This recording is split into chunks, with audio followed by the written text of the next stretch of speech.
देखिए इसको एक बार फिर से करिए आप लोग, एक बार देखिए इसको। आपको जैसे इसे बताया गया कि ये in spite of being handicap जो है, ये इन स्पाइट ऑफ प्रीपोजिशन है।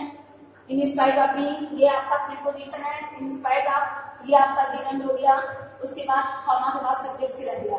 सेम पोजीशन है ऑन सीइंग एन एलिफेंट, एक हाथी को देखकर ही रैन अवे फ्रॉम देयर, वो वहां से भाग गया। ऑन लग गया प्रीपोजिशन के लिए, सीइंग हमारा जेंडर हो गया, एन एलिफेंट सब्जेक्ट हो गया, मतलब एलिफेंट आपका एडजेक्टिव हो गया और ही रैन अवे वो सब्जेक्ट हो गया। ठीक है, on seeing an elephant comma he ran away.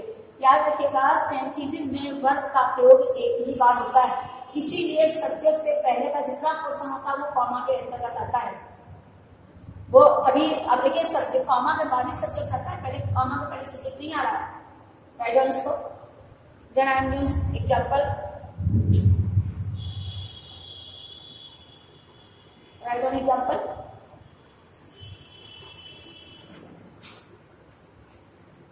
He bought a book. He bought a book. He gave 50 rupees. He gave 50 rupees. He bought a book. He gave 50 rupees. जैसा कि आप लोगों को पता होगा कि कीमत के लिए किस प्रीपोजिशन का यूज होता है? फॉर का। जब भी हम कोई चीज खरीदते हैं और खरीदने वाले को हम पैसे देते हैं तो उस कीमत जो उस चीज की होती है उसके लिए फॉर का प्रयोग होता है, प्रीपोजिशन में आता है। क्या हो जाएगा? उसने 50 रुपए किस लिए दिए? बुक खरीदने के लिए दिए, तो क्या हो जाएगा? ही बॉट अब बुक है क्या है? He bought a book for 50 rupees. For 50 rupees. He bought a book for 50 rupees. अब देखिए इसमें अलग अलग तरीके के सेंटेंस हैं। यहाँ पर फॉर आ गया कीमत के लिए क्योंकि प्रीपोजिशन है, प्रीपोजिशन है फॉर। आगे सेंटेंस देखिए, The sun rose. The sun rose. The fog disappeared. The fog, FOG, the fog disappeared. Spelling बोले, the fog disappeared, DISAPPEARED, the fog disappeared. What do you mean by fog? Yes, you are right, कोहरा। ठीक है ना। अब देखिए सूरज निकल आया, कोहरा छट गया या गायब हो गया। कोहरा कब छटता है? सूरज निकलने के बाद, आफ्टर समझ आएगा। After rising the sun, after rising the sun, after rising the sun, the fog disappeared. The fog disappeared.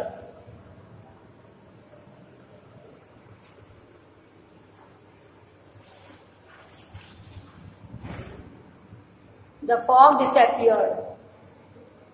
Clear? This exercise clear? Clear? Right on.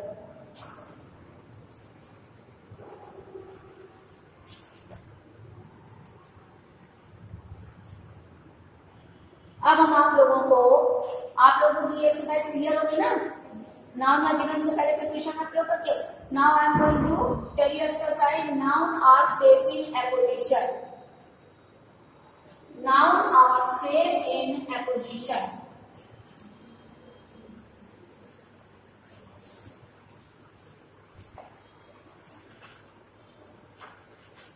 Noun or phrase in apposition.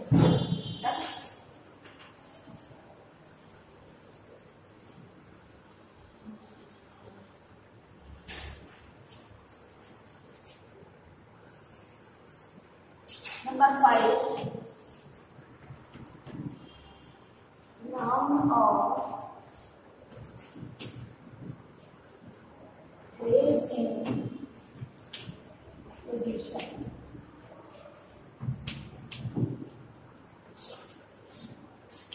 Noun और phrase इन position का मतलब है कर्ता, या आपको पता होगा case in position.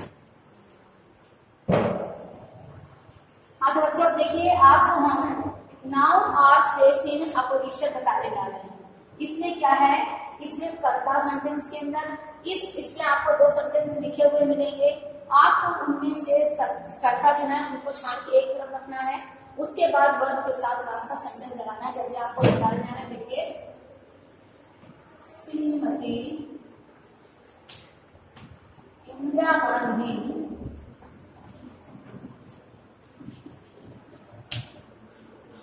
was the daughter of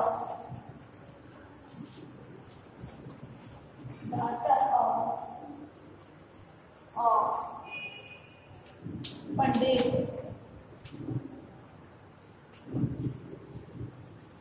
Jawahar. Shrimati Indira Gandhi was the daughter of Pandit Jawaharlal Nehru. She was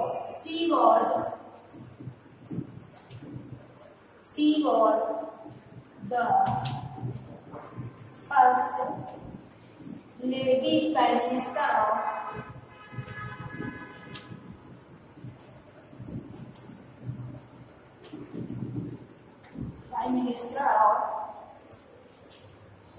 free India।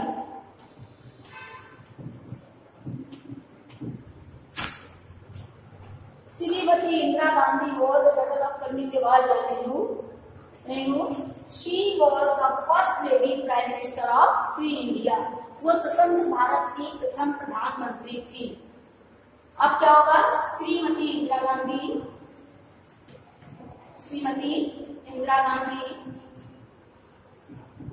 क्या क्वालिटी रहेंगे, श्रीमती इंदिरा गांधी कॉमा ये छोड़ देंगे बाद, comma Pandit Jawaharlal Nehru,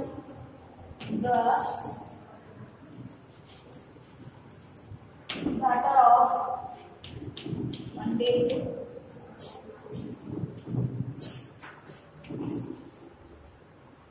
Jawaharlal Nehru, comma was।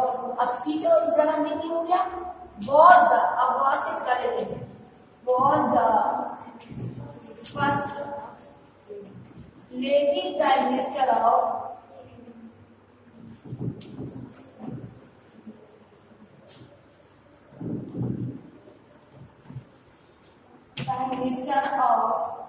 free India।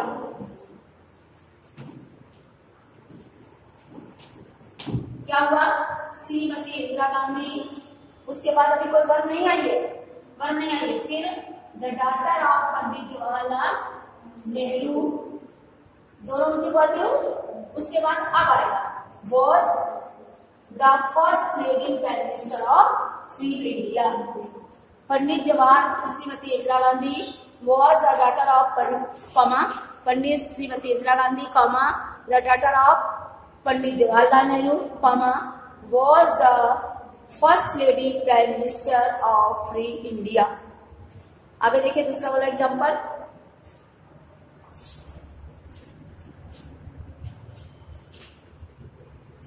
देखिए बोला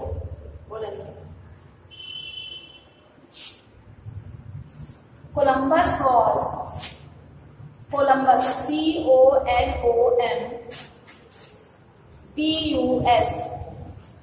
Columbus was an Italian का आई कैपिटल में बनेगा, Columbus was an Italian ITALIAN Italian। He discovered America।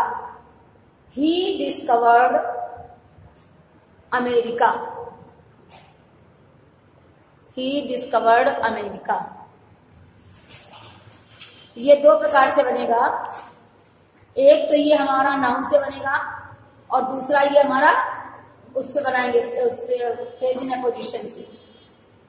Columbus was an Italian, he discovered America.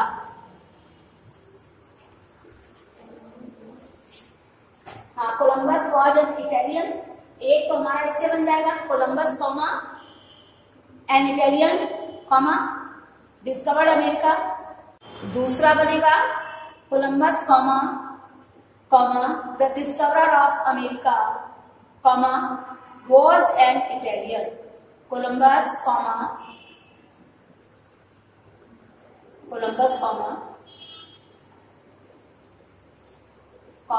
the discoverer of America, was an Italian. Was an Italian.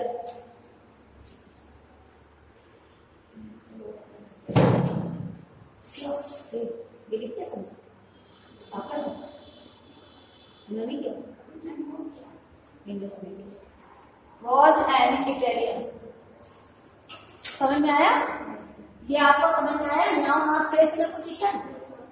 केवल आपको उसके जो noun है हमारा, जितने भी चीजें कर्ता ने की हैं, जो भी नाउन ने किया है, वही क्वालिटी मेरी बाहर आनी है। जैसे आपको हमने इसमें बताया वही चीज है, जैसे कि कोलंबस डिस्कवर्ड अमेरिका ना, Columbus was an Italian, he discovered America. Columbus comma verb डाल दीजिए, Columbus comma an Italian comma verb ने डिस्कवर्ड में भी, ये तो बिल्कुल ऐसे ही बन गया। दूसरे में हम वर्ब से नाउन निकालना है, डिस्कवरर। नाउन क्या है? Discoverer. Columbus comma discoverer of America comma was an Italian.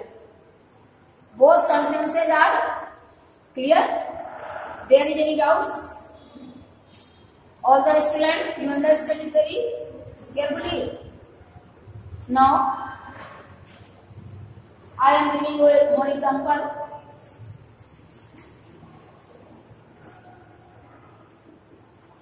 Tagore was a famous English poet. Tagore was a famous English poet.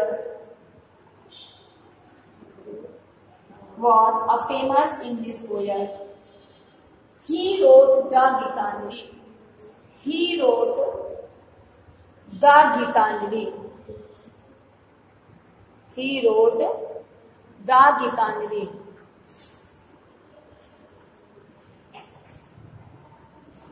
ये भी बिल्कुल डिस्कवर वाला अमेरिका की तरह बनेगा। एक minute, Tagore was a famous poet, Tagore comma a famous English poet है, comma a famous English poet wrote the Gitanjali,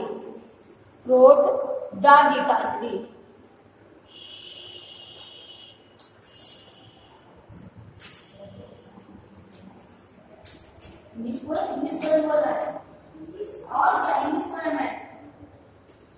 English poem में पोएट है, इंग्लिश पोएट बोलते हैं पोएम करते हैं।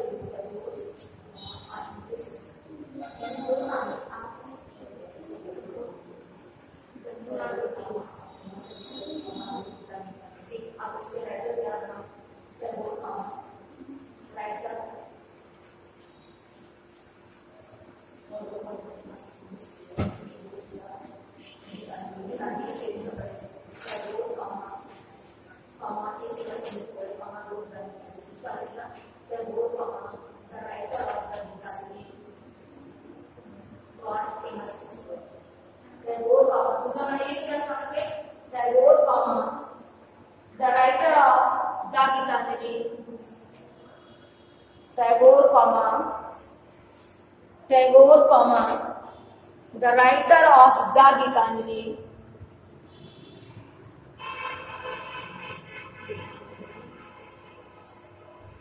was a famous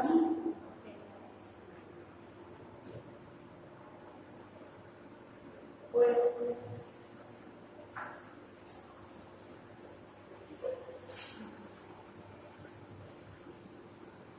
famous English poet है, was a famous English poet. आज का होमवर्क बच्चों आपके लिए एक्सरसाइज नंबर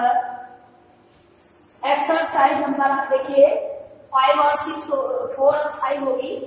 4 नंबर आपकी होगी प्रीपोजिशन का, by using preposition before noun और जेंडर।